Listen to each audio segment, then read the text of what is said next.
Di antara bantuan-bantuan yang datang, salah satunya terdapat dari Dinas Sosial Provinsi Aceh dan juga ada dari TNI, Polri, Kodim, dan lain-lain. Dan di antara bantuan-bantuan tersebut, di antaranya ada mie instan, gula pasir, minyak makan, kemudian kain sarung, kecap, sambal, dan juga kain batik. Dan tentunya jumlah ini masih akan terus bertambah mengingat jumlah pengungsi sesuai dengan informasi yang kami dapatkan yaitu berkisar kurang lebih 5.000 pengungsi. Dan sementara itu para pengungsi hingga saat ini masih kebanyakan dari mereka masih berada di tepatnya di depan rumah mereka dengan membangun tenda-tenda darurat. Dan tentunya dengan cuaca yang dingin dan juga kondisi yang gerimis membuat mereka terpaksa harus tinggal tidak di dalam rumah mereka, tapi di dalam tenda-tenda darurat yang mereka bangun. Dan salah satu daerah yang terkena dampak langsung akibat gempa bumi yang terjadi pada Selasa kemarin adalah daerah Kabupaten Bener Meriah. Dan saat ini saya sudah bersama dengan Bupati Bener Meriah, Bapak Ruslan Abdul Ghani. Selamat malam, Bapak. Selamat malam. Ya. Bapak, saya akan bertanya terlebih dahulu terkait dengan pusat gempa yang dikabarkan berada di 35 km barat daya dari Kabupaten Bener Meriah. Dan tadi saya juga melihat bahwa ada semacam tanah ambles gitu, Pak. Bisa dijelaskan, Pak, apakah betul seperti itu? Baik, terima kasih. Memang benar bahwa epicentrum daripada gempa ini sejauh 35 km dari ibu kota Kabupaten Bener Meriah atau perbatasan antara Kabupaten Aceh Tengah dengan Kabupaten Bener Meriah. Nah, memang ada fenomena alam yang terjadi. Ini sebenarnya sudah terjadi 5 tahun yang lalu. Ada sebuah lahan yang amblas kira-kira 100 meter dalamnya, seluas lebih kurang 4 hektar.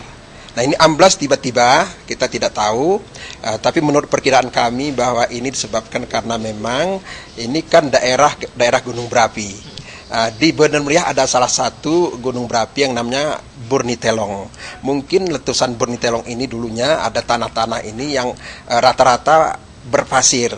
Sehingga ini mungkin tanah yang di bawahnya itu rawa atau katakanlah semacam sungai yang dulu ini menjadi terowongan sehingga ini pada suatu saat tergerus kemudian amblas. Nah, hari ini kita melihat bertambah luas amblasnya ini. Dan ada satu fenomena yang mungkin ini harus diteliti lebih dalam, karena ini masyarakat sudah berbondong-bondong melihat adanya semacam kabut keluar dari lereng ini yang dalamnya 100 meter ini, seperti kabut asap tapi debu kayaknya ini. Nah, ini membuat masyarakat sedikit bertanya sampai sekarang. Saya pikir ini mestinya ada ahli geologi untuk melihat fenomena ini sehingga bisa dijelaskan kepada masyarakat, sehingga masyarakat kami di sini tidak panik. Karena ini rame-rame sekarang, ini ada apa ini? Kok ada asap? Ini belum pernah terjadi. Nah, ya. Pak, kemudian apakah dari analisis pemerintah setempat melihat bahwa adanya tanah ambles ini merupakan atau memberikan dampak secara langsung bagi masyarakat sekitarnya, Pak? Iya, tentu sangat. Karena begini, di Kabupaten Bener Meriah ada gunung berapi yang jaraknya dari titik amblas ini dengan kaki gunung berapi itu lebih kurang hanya 10 km.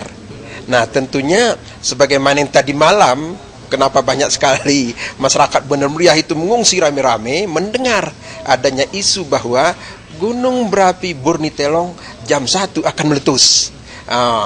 Kemudian beredar lagi SMS yang mengatakan bahwa air panas yang ada di kampung atau desa Simpang Balik yang selama ini untuk tempat pemandian, ini airnya sudah dingin sehingga masyarakat rame-rame tadi malam keluar rumah, meninggalkan rumah.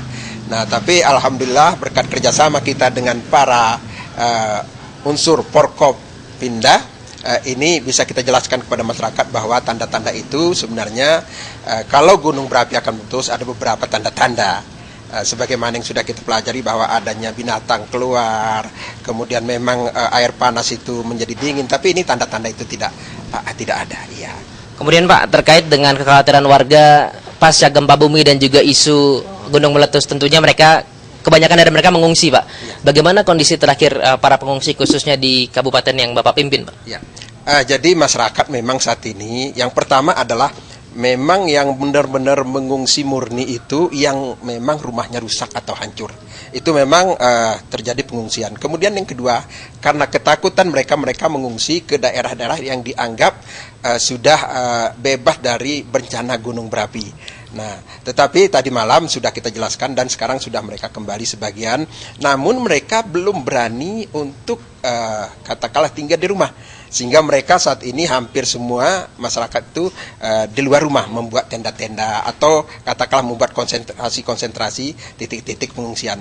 Kami coba menghitung itu hampir lebih dari 20 titik pengungsian tadi yang ada untuk dikoordinir. Jadi sehingga pengkoordinir masyarakat ini lebih terarah. Sehingga ibu-ibu bisa katakanlah tidur di tempat pengungsian ini, sementara yang remaja-remaja ini ronda untuk melihat. Kadang-kadang kita khawatir bahwa kondisi ini juga sering dimanfaatkan, ya mudah-mudahan tadi malam dengan kerjasama kita dengan aparat TNI yang ada di Bener Meriah itu ada Batalion Infanteri 114, nah itu bekerja sama kita dengan jajaran Polres, ini juga kerjasama. Jadi alhamdulillah semua katakanlah korban jiwa yang lebih kurang 12 itu sudah terevakuasi hari ini. Sudah, dan hari ini kita hanya mengantar ke titik-titik untuk pemerataan daripada katakanlah lauk pauk ya masa panik. Ini ada beberapa hari masa panik. Kemudian Pak, berapa total pengungsian yang tercatat Pak? Dan sebetulnya dari total pengungsi itu berapa total warga yang ada di Kabupaten Pak? Di Kabupaten Meriah sebenarnya hanya 3 desa yang agak parah ya, yaitu Desa Cekal, kemudian Desa Sukamakmur, kemudian Desa Kolam Parakanis. Ketiga-tiganya kalau tadi memang belum begitu akurat kita hitung, itu angka kerusakan itu sudah mencapai rumah itu di angka di atas 400-an. Tapi ini terus kita data dengan akurat sehingga nanti kita sampaikan ke pemerintah atasan bahwa yang rusak ringan sekian, rusak berat sekian. Alhamdulillah mudah-mudahan dengan kerja keras kita ini besok saya kira ini sudah atau malam ini sudah kita selesaikan.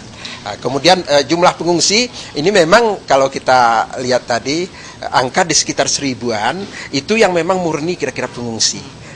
Yang memang rumahnya rusak. Rumah rusak itu lebih kurang sekitar di angka sudah 400 lebih. Kemudian yang takut, nah ini yang kadang-kadang kita kan sulit membedakan yang takut dia tinggal di rumah sehingga membuat titik-titik atau konsentrasi pengungsian itu mungkin tadi kita hitung-hitung sekitar 20 lebih dan bisa saja nanti malah mungkin bertambah lagi. Tambah lagi. Iya, bisa jadi. Pak, kemudian terkait dengan kebutuhan-kebutuhan pengungsi yang hari ini sudah menjelang malam, listrik sepertinya belum siap. Air juga sepertinya masih susah karena rumah mereka hancur. Apa yang sudah disiapkan oleh pemerintah Kabupaten Bener Meriah, Pak? Iya, kita sudah di Bener Meriah kebetulan tadi malam itu jam 3-an itu sudah normal elektrik ya, listrik. Tapi namun demikian andainya ini terjadi kita coba cari genset nanti. Genset untuk katakanlah penerangan. Kemudian air bersih kita supply dari PDAM dengan mobil tangki. Ya, Jadi tentunya semua sudah disiapkan gitu Pak ya? Ya memang walaupun belum siap kita berusaha. Kemudian ini ada bantuan dari Pak Gubernur ya, dari provinsi juga sudah mulai berdatangan. Mudah-mudahan ya walaupun mungkin katakanlah ya tidak begitu sempurna, tapi kita tetap berusaha. Dengan adanya aparat TNI Polri saya yakin ini mudah-mudahan ini bisa kita tangani dengan baik. Ya. Baik, terima